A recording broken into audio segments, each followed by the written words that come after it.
aclarar que para cada magnitud se define una unidad y su medida será dada por un número y una dicha unidad. Aquí tenemos un ejemplo de algunas magnitudes.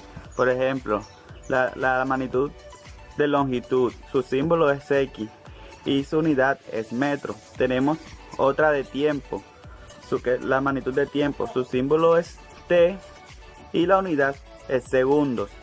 Tenemos otra magnitud de masa, su símbolo es M y su unidad es gramo. También tenemos la temperatura, su símbolo es T y la unidad es grado centígrado. Estas son algunas de las magnitudes que se pueden medir. Ahora, las magnitudes se dividen en dos. Primero, las magnitudes escalares se representan únicamente con un número y su unidad. Por ejemplo, aquí tenemos 28 grados centígrados y aquí estamos expresando únicamente su número y su unidad, o sea que ya sabemos su temperatura. Aquí, por ejemplo, aquí tenemos un terreno de 40 metros cuadrados, entonces ya estamos presentando su número y su área. Aquí tenemos 15 kilogramos, esto enseguida sabemos porque en cualquier parte del mundo se utilizan los mismos kilogramos. Aquí tenemos 24 horas, también estamos representando su número, su unidad. Las segundas magnitudes son las magnitudes vectoriales. Te dice, además del número y la unidad, necesita una dirección y un sentido. Por ejemplo, la velocidad. Tenemos una velocidad de 5 km por hora. Entonces, no es lo mismo decir una velocidad de 5 km por hora hacia el norte que una velocidad de 5 km por hora hacia el sur. Entonces, tenemos su número y su unidad. Entonces, no basta con solo decir su número y su unidad, sino que también tenemos que decir su dirección. Por ejemplo, la fuerza. Y una de las unidades de la fuerza son las newton. Y entonces tenemos una fuerza de 15 newton. Por ejemplo, aquí rodamos una mesa hacia la izquierda y una mesa hacia la derecha. O sea, no es lo mismo la fuerza. Entonces, que además de su número y su unidad, necesitamos una dirección y su sentido. Lo mismo pasa con la aceleración y con el campo eléctrico. Entonces vemos que en las magnitudes vectoriales no solo basta con la unidad y con su número, sino que tenemos que decir una dirección y un sentido. Después de haber visto las magnitudes, ahora sí vamos a ver en sí el concepto del vector, que dice: es un ente matemático como la recta o el plano. Un vector se representa mediante un segmento de recta orientado dentro del espacio euclidiano tridimensional. El vector tiene tres elementos: módulo, dirección y sentido. Los vectores nos permiten representar magnitudes físicas vectoriales. Bueno, el teorema de Pitágoras.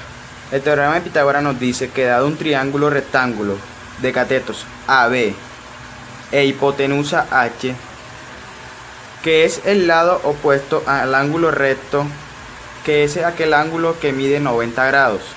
Entonces, el teorema de Pitágoras nos dice que en todo triángulo rectángulo, el cuadrado de la hipotenusa es igual a la suma de los cuadrados de los catetos, es decir, esta fórmula que vemos aquí. Despejando la fórmula queda de la siguiente manera. Para continuar explicaré un breve ejercicio que dice así: una partícula experimenta 3 desplazamientos consecutivos, tales que su desplazamiento total es 0. El primer desplazamiento es de 24 metros al oeste, como lo vemos aquí en esta dirección. El segundo hacia el norte y el tercero es de 30 metros. Entonces lo que tenemos que hallar es la magnitud del segundo recorrido, es decir, el cateto que vemos aquí. Bueno, ¿cuál de las siguientes fórmulas debemos usar? Como vemos aquí, la fórmula que utilizaremos es esta que vemos aquí. Entonces quedaría A es igual a raíz cuadrada de la hipotenusa elevada a 2 menos cateto a 2. Eso quedaría A es igual de raíz de 30 elevado a la 2 menos 24 metros elevado a la 2. Porque es 18 debido a que 30 elevado a la 2 es igual a 900 y 24 elevado a la 2 es igual a 576. Y la resta de 900 menos 576 es igual a 324. Y la raíz de 324 es 18. Es por esto que este cateto, o sea, el recorrido que hizo la partícula, el segundo recorrido es igual a 18. Hoy les hablaremos sobre la fórmula del coseno y la fórmula de la tangente. Tenemos un problema que nos dice: una partícula B se desplazó 8.49 milímetros con un ángulo de inclinación de 45 grados, nos terminó en este punto. Una partícula G se desplazó con un ángulo de 45 grados, 11.31 milímetros. Hay la distancia de los dos puntos, lo tenemos marcado acá como H. Ya como tenemos los ángulos, sabemos que este es un triángulo rectángulo, ya que la medida de uno de sus ángulos interiores es de 90 grados, como lo tenemos resaltado acá. Entonces, según la fórmula del coseno, que dice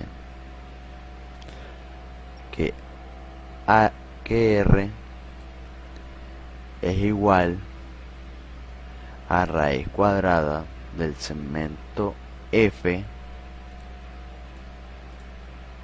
al cuadrado más el segmento G al cuadrado más 2 por F por G por coseno del ángulo interno, que sería 90 grados, nos daría como resultado 14.14 es la medida de la distancia que tienen entre el punto B y el punto C, y sería igual a H, como nos lo referencia acá. Y como vemos, aquí tenemos la comprobación que H, marcada con un punto rojo, es de 14.14, como nos lo señala el ejercicio. Ahora les explicaremos la fórmula de la tangente. Esta fórmula nos dice que para hallar un ángulo de cualquier triángulo rectángulo se necesita saber el largo del cateto opuesto con el cateto adyacente. En este caso es G y F, como en el ejercicio anterior. El segmento F es igual a 4 y el segmento G es igual a 3.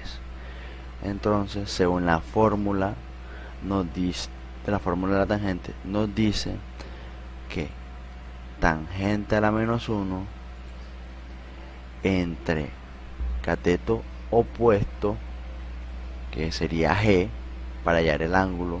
Un tip para esto: ubíquense en el punto C, el lado que esté mirando hacia abajo, o sea la F, es el cateto opuesto, y el lado que esté más cercano es el cateto adyacente.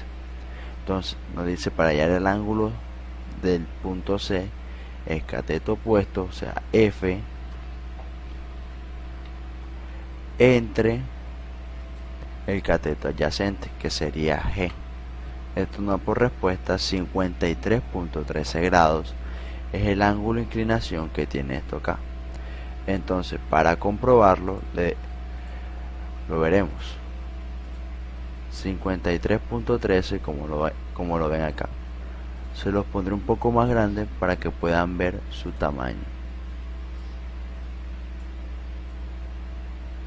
Y ahí, como nos dice, 53.3 es el ángulo que tiene esta inclinación.